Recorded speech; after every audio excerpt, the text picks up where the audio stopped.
6 Israeli hostages has been found dead in Gaza Strip. Hello, thank you very much for watching. I'm Shakil 5858. I'm Amir Budnam. I'm thankful to all news resources. Following news have been reported by American and Canadian English news channels. Some of headlines: Labor Day weekend rush in America. A plane crash in Oregon. Right of disconnect in Australia.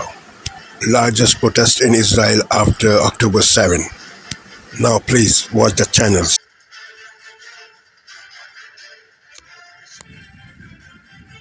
Tonight, several developing stories as we come on the air. An outpouring of grief and anger in Israel after the bodies of 6 hostages, including an Israeli American, are recovered. 7 U.S. troops injured in a dramatic raid on ISIS forces, and workers strike several big hotel chains. First, the heartbreak in Israel. Tens of thousands take to the streets following the discovery of 6 hostages who'd been held by Hamas, all shot to death at close range. Among them, Hirsch Goldberg Poland, a 23-year-old Israeli American. President Biden speaking with his family, saying he's devastated.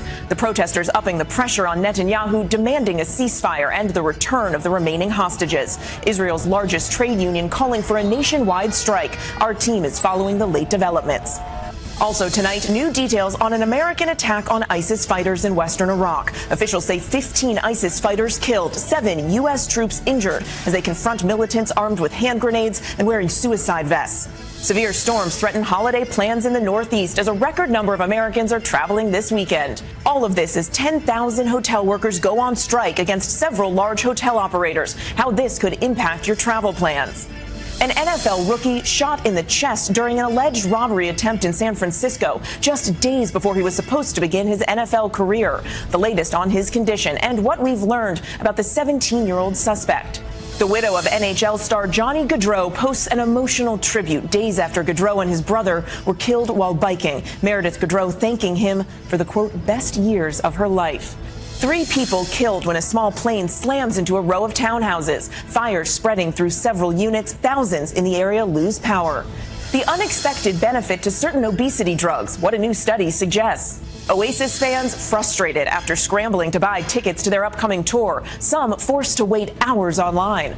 And America Strong. An athlete turns tragedy into triumph and how he's inspiring so many others. From ABC News World Headquarters in New York, this is World News Tonight. Good evening. Thanks for joining us on this busy Sunday. I'm Mary Bruce in for Lindsay Davis. Tonight, tens of thousands.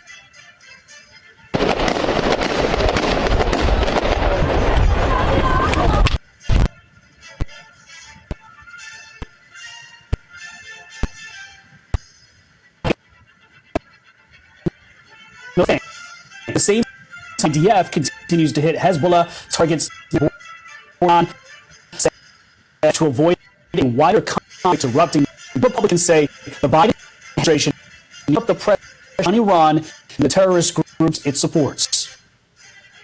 What the Biden-Harris administration should have done from the beginning is not pressure Israel to restrain its response, but let Israel win from the very outset. For 11 months, Joe Biden and Kamala Harris have put more pressure on Israel than they put on Hamas and Iran's other terror proxies.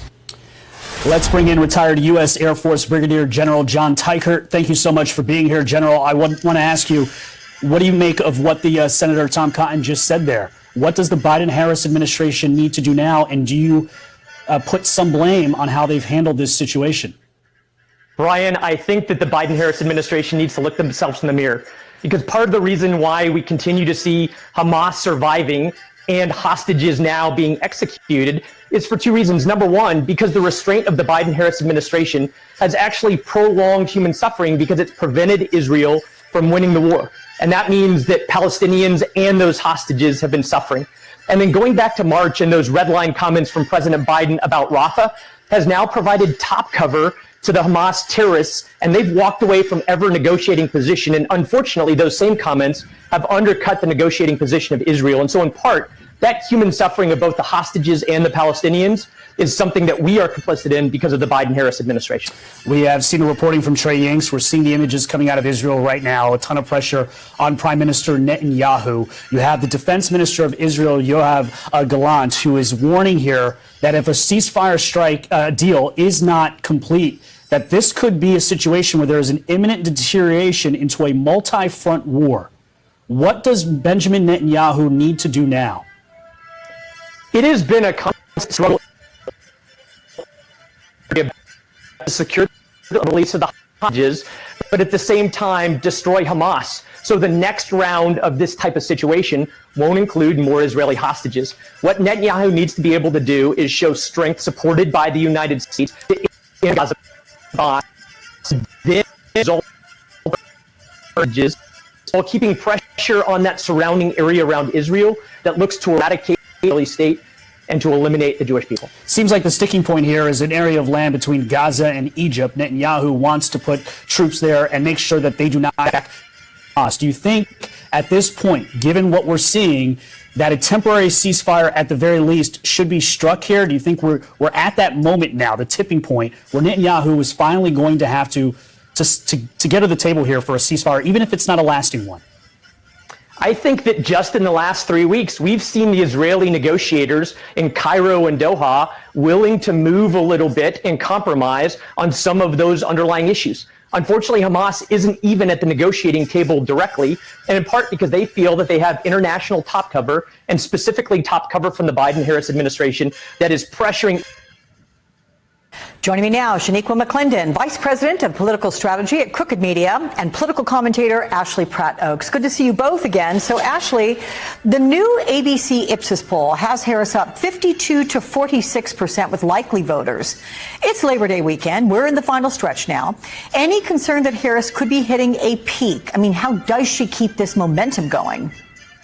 So I think one thing that's really important to point out here is that it doesn't matter, I don't think, that she didn't have that post-convention bump. She has remained consistent and steady in polling, and she's maintained a lead over Trump nationally and in most of the critical swing states. So while it is still very close and there is no real clear leader at this point, her campaign is now pivoting to call this an underdog campaign, which is super smart for a couple of reasons.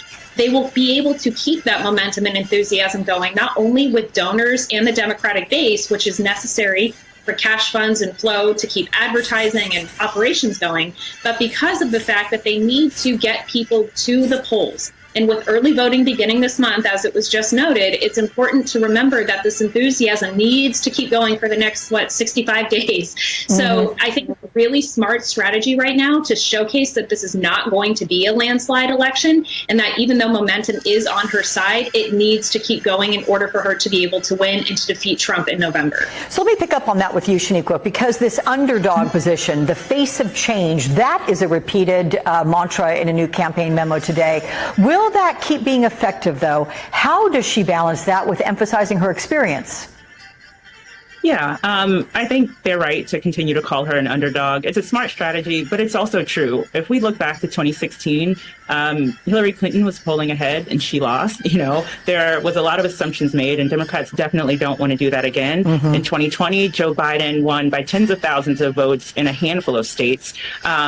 And so it was really close, despite people, a lot of people thinking that it shouldn't have been that close. And, Donald Trump, Joe Biden, Hillary Clinton are all household names when they ran.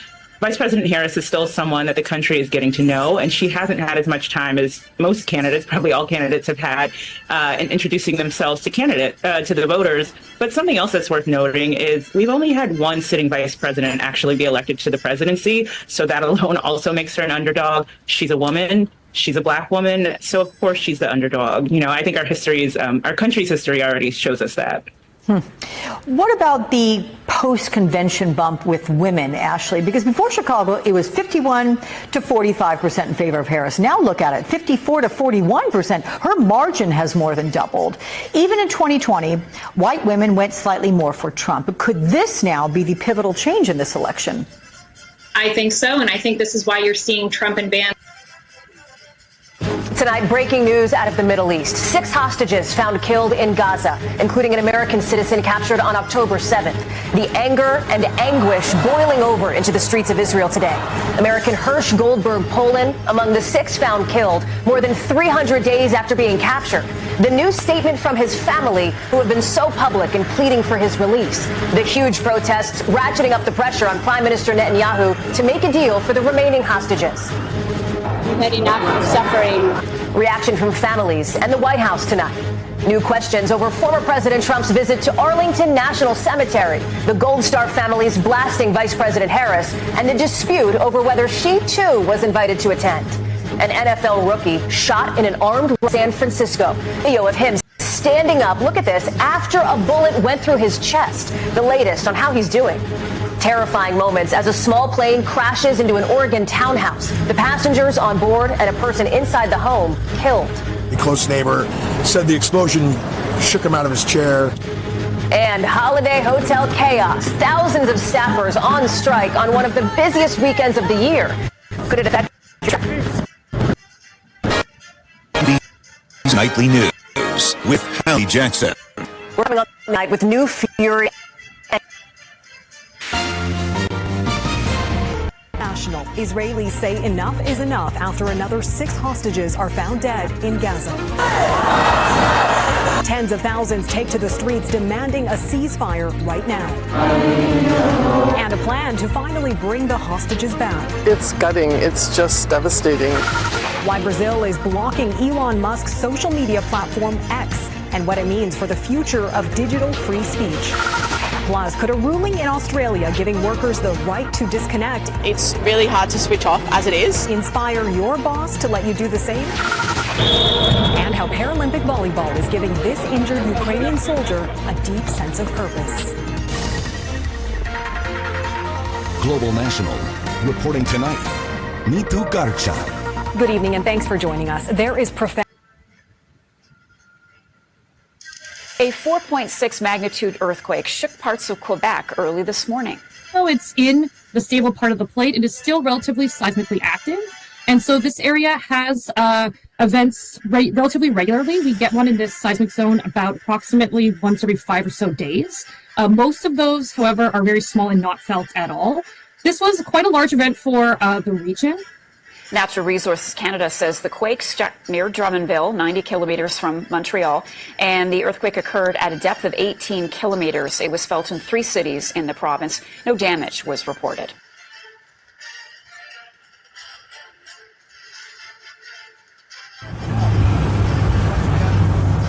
Dude, this is our neighborhood.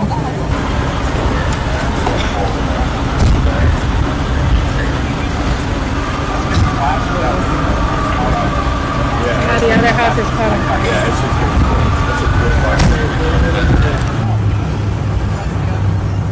just Dude, this is our neighborhood.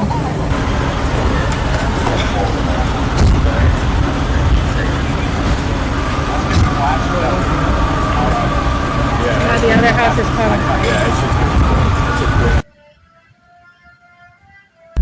just Roses and sage dedicated to the teen who was shot and killed by police nearby.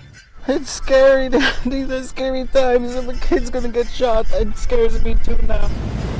RCMP say a 15-year-old boy called 911 just after midnight Friday, reporting that someone was trying to kill him.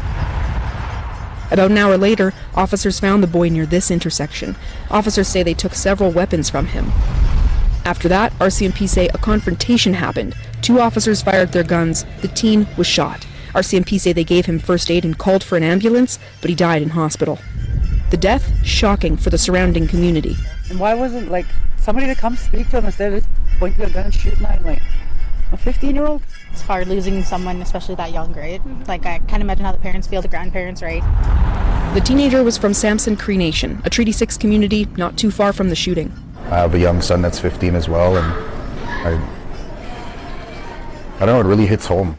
Treaty 6 Grand Chief Cody Thomas says he has so many unanswered questions. Peacefully, weapons were taken away, and I just don't understand how the lethal force was the last option, or was the only option. RCMP won't answer any more questions, saying Alberta's police watchdog, known as ACERT, has taken over. ACERT has not responded to our request for comment. ACERT will send in both witness investigators and likely forensic investigators. Patrick Watson studies police oversight bodies in Canada. He says part of the process may involve interviewing the officers who were present. They can volunteer to give statements. They can volunteer to surrender their notes to ACERT, but they cannot be mandated to do that. The chief of Samson Cree Nation told me over the phone he plans to meet with the family Sunday night to help decide how they want to share their story. Sam Sampson, CBC News, Samson Cree Nation, Alberta.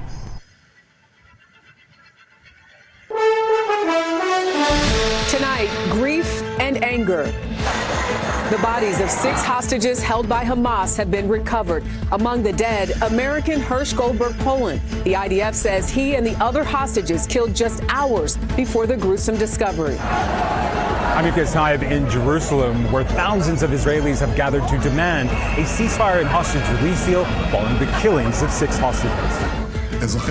Well, Prime Minister Benjamin Netanyahu vows to settle accounts with Hamas. Also tonight on strike, at least 10,000 hotel workers across the country walk off the job right in the middle of the busy Labor Day weekend.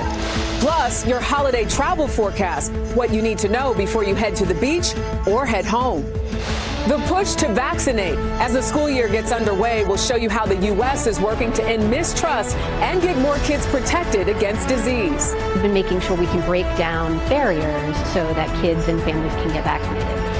And later, triumph over tragedy. An American swimmer shares her journey to the Paris Paralympic Games, giving us all a lesson in navigating life's challenges. I'm one of many of para-athletes who refuse to give up. This is the CBS Weekend News from New York with Jerika Duncan. Good evening and thank you for joining us this Sunday.